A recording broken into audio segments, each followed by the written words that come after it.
Assalamualaikum warahmatullahi wabarakatuh.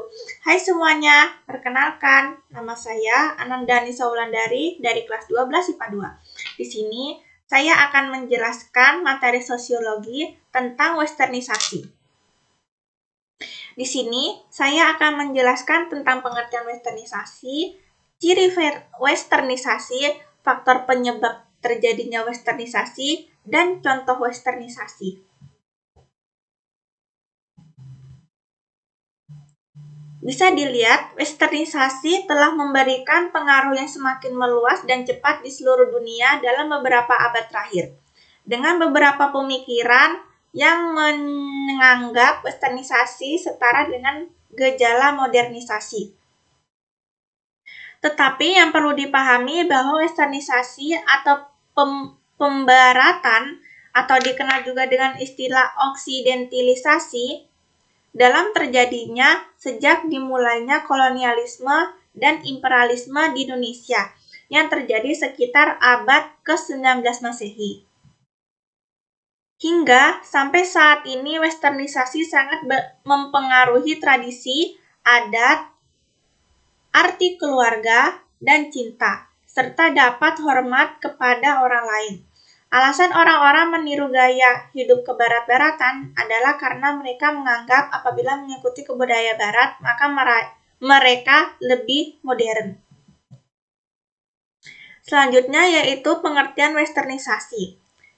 Westernisasi adalah proses adopsi yang dilakukan secara praktis sosial pada unsur budaya barat oleh masyarakat dan negara-negara di belahan dunia lainnya, baik melalui paksaan ataupun melalui pengaruh yang terjadi secara perlahan.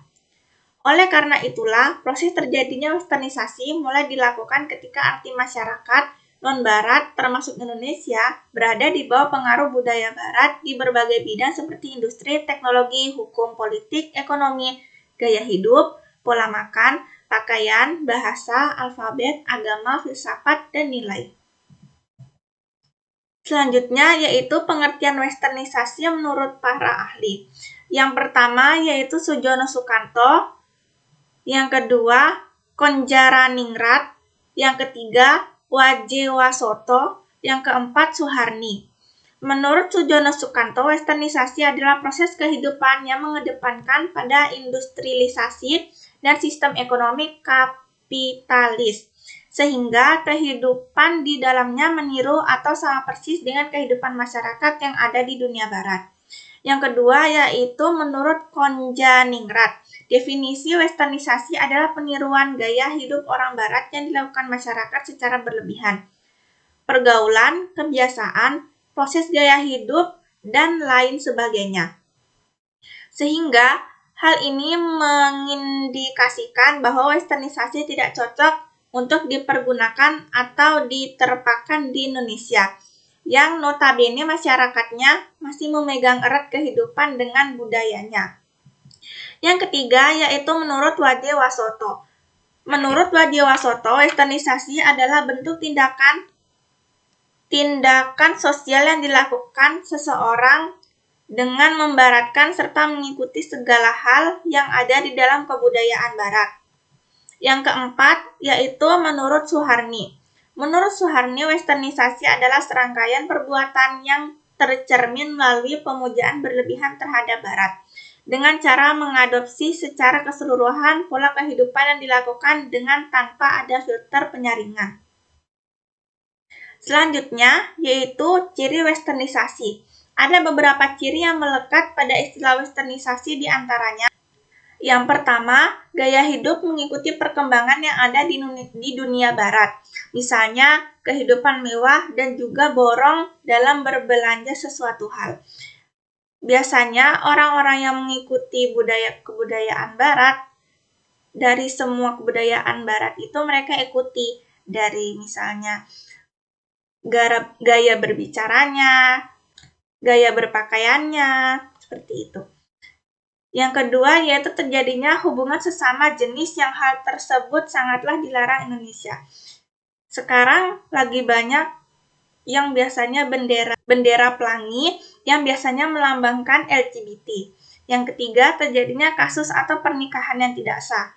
Yang keempat, maraknya penyebaran video porno yang dapat merusak generasi bangsa.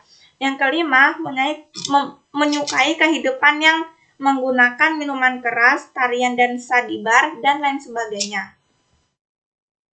Selanjutnya yaitu faktor penyebab terjadinya westernisasi. Faktor penyebab yang pertama yaitu kurangnya kesadaran masyarakat dalam memilih baik atau buruknya budaya barat.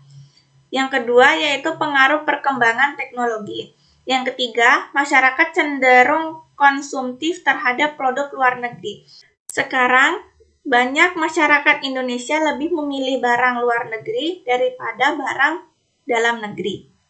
Yang keempat, masuknya karya yang bersifat kebarat-baratan. Yang kelima, adanya akulturasi budaya barat. Yang keenam, kurangnya penguasaan iptek. Selanjutnya yaitu dampak westernisasi. Dampak yang terjadi westernisasi itu ada dua, dampak positif dan juga dampak negatif. Dampak positif yang pertama yaitu banyak unsur budaya. Dengan adanya westernisasi membuat masyarakat semakin banyak unsur kebudayaan yang masuk. Hal ini tentu saja menjadi salah satu faktor pendorong perubahan sosial dalam masyarakat. Jika dilakukan dengan menjalankan sistem sosial dalam manajemen yang baik, maka masyarakat akan bisa membuatnya sebagai solusi dalam mengetahui permasalahan sosial yang terjadi. Akan tetapi, jika tidak, hal ini akan merusak tatanan sosial dalam masyarakat. Yang kedua, yaitu munculnya ide-ide baru untuk mengikuti kemajuan iptek. Muncul ide-ide baru dari kebudayaan barat juga banyak yang dapat diadopsi Indonesia dan justru membantu kemudahan kita dalam beraktivitas. Misalnya, berubahnya cara berkomunikasi dengan kemampuan menggunakan smartphone di semua lapisan masyarakat. Dampak yang selanjutnya yaitu dampak negatif dari westernisasi. Yang pertama, keteraturan sosial terancam. Perkembangan westernisasi dalam masyarakat akan menjadi kerusuhan dalam keteraturan sosial. Kondisi ini sangat dipengaruhi pada keadaan yang berbeda dalam kehidupan masyarakat. Banyak contoh penyimpangan sosial yang tidak sesuai pada akhirnya akan menjadi keteraturan sosial terancam. Yang kedua adalah pola interaksi sosial berubah.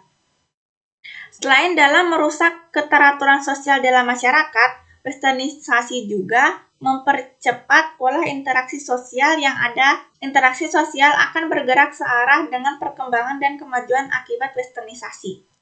Akibatnya, norma serta nilai-nilai sosial yang dijalankan tidak sesuai dengan hakikat hidup masyarakat Indonesia. Yang ketiga adalah globalisasi menjadi tidak aman.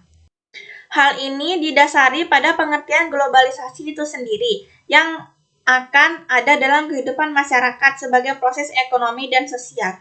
Keadaan ini tentu saja akibat westernisasi, bentuk akulturasi, serta asimilasi akan sulit dikendalikan. Selanjutnya, yaitu contoh-contoh westernisasi. Banyak contoh-contoh westernisasi. Yang pertama, gaya berpakaian yang berlebihan, seperti terlalu banyak warna, kayak menggunakan warna-warna yang terlalu mencolok. Yang kedua yaitu pergaulan bebas. Yang ketiga, gaya bicara dan sopan santun. Banyak gaya bicara anak zaman sekarang atau remaja sekarang, mereka lebih mementingkan perkataan yang gaul daripada perkataan yang lebih sopan atau yang lebih baku. Yang keempat yaitu merendahkan bahasa Indonesia. Yang kelima, pergi ke diskotik. Yang keenam, merayakan pesta ulang tahun dengan mabuk-mabukan. Yang ketujuh, seks bebas. Dapat diambil kesimpulan dari penjelasan yang dikemukakan, dapatlah dikatakan kalau westernisasi pada dasarnya terbentuk dari istilah yang di dalamnya terdapat kata west, artinya barat. Dan ini mengindikasikan bahwa apa yang dilakukan dalam tindakan pengaruh westernisasi adalah tindakan peniruan gaya kehidupan masyarakat dengan orang barat, bukan pada ilmu pengetahuan dan teknologi tanpa berperilaku seperti orang barat. Sehingga, atas berbagai contoh westernisasi yang ada di dalam kehidupan masyarakat Indonesia, dalam kehidupan sehari-hari tersebut dapat dikatakan bahwa peniruan model barat kadangkala dianggap mewakili dunia modern yang dapat menimbulkan berbagai dampak negatif dan kehidupan masyarakat. Baiklah, demikian presentasi penjelasan westernisasi dari saya. Kurang lebihnya mohon maaf. Wassalamualaikum warahmatullahi wabarakatuh.